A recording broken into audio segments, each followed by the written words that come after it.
Boker Tov, c'est l'heure du premier journal d'information sur Studio Kalita relayé sur les ondes de Radio J. Tsahal a bombardé durant la nuit dernière des cibles du djihad islamique dans la bande de Gaza et ce en riposte à des tirs de roquettes hier soir en direction de Sderot et du conseil régional de Sha'ar HaNegev. Selon le porte-parole de l'armée israélienne, Tsahal a bombardé une usine de production de roquettes ainsi que le quartier général du djihad islamique dans la ville de Khan Younes dans le sud de la bande de Gaza. Selon des sources palestiniennes, 2 terroristes auraient été tués au cours de cette attaque.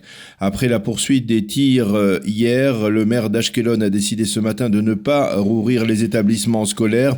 Même décision prise hier par les responsables des pouvoirs locaux dans le Negev occidental, à Sha'ar HaNegev, Sdot Negev, Chof Ashkelon et dans la ville de Sderot. En dépit de la poursuite des tirs sporadiques durant la journée d'hier, on considère au sein de l'armée israélienne que l'opération intitulée Ceinture Noire est terminée et qu'elle s'est soldée du point de vue israélien par un véritable succès militaire. Selon les porte-paroles de l'armée, le djihad islamique a cédé très rapidement et a compris qu'il n'y avait pour lui aucun profit à poursuivre le combat et qu'il ne parviendrait pas dans la constellation actuelle à entraîner le Hamas dans la confrontation.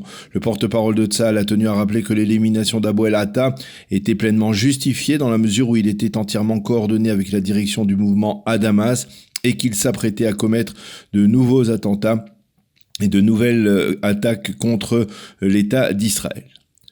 Mais dit-on au sein de l'armée israélienne, le succès véritable dans cette opération est d'avoir repris la main et d'avoir attaqué le terroriste plutôt que de réagir à des attaques palestiniennes. Et l'on estime que cela a consolidé la force de dissuasion de l'armée israélienne. Avant-hier, lors de la réunion du Conseil des ministres consacrée à la situation dans le sud du pays, le Premier ministre Binyamin Netanyahou a fait signer ses ministres sur un document officiel leur interdisant formellement de dévoiler la moindre information fournie durant cette réunion sécuritaire importante. Cette démarche était destinée à empêcher des fuites à la presse israélienne après que les responsables sécuritaires aient fourni aux ministres israéliens des informations top secrètes sur le déroulement de l'opération militaire à Gaza et sur l'élimination de Abou el-Atta. Rencontre importante hier matin au Kfar HaMaccabia entre Benny Gantz et Avigdor Lieberman. Pendant 1 heure, les 2 leaders politiques ont envisagé ensemble les cas de figure possibles moins d'une semaine avant la fin du mandat accordé par le président de l'État Reuven Rivlin à Benny Gantz. À l'issue de cet entretien, Benny Gantz a accusé Netanyahou de projeter le pays vers de nouvelles élections, tandis que Lieberman, lui, a expliqué que Gantz n'avait pas répondu positivement à son ultimatum, mais contrairement à Netanyahou, il n'avait pas répondu négativement non plus.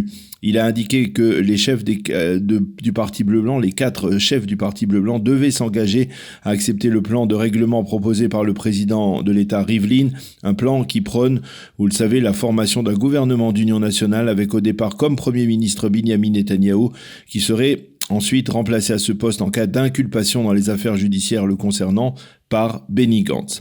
Pour l'instant, il semble que Yair Lapid demeure toujours opposé à un tel scénario donc de gouvernement d'union nationale dirigé au départ par Binyamin Netanyahou.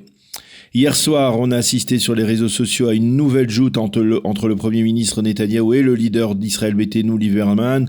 Monsieur Netanyahou a demandé à Lieberman de prendre l'engagement de ne pas se joindre à un gouvernement restreint minoritaire qui serait soutenu de l'extérieur par les partis arabes.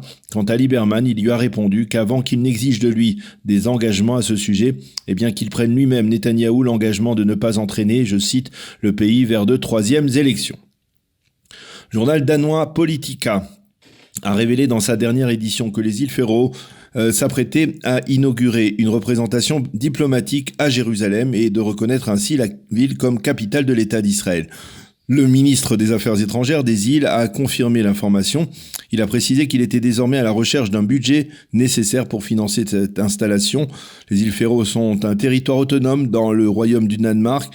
Il faut souligner que cette initiative va à l'encontre de la position officielle du Danemark qui, comme l'ensemble des pays de l'Union européenne, refuse de reconnaître Jérusalem comme capitale de l'État d'Israël.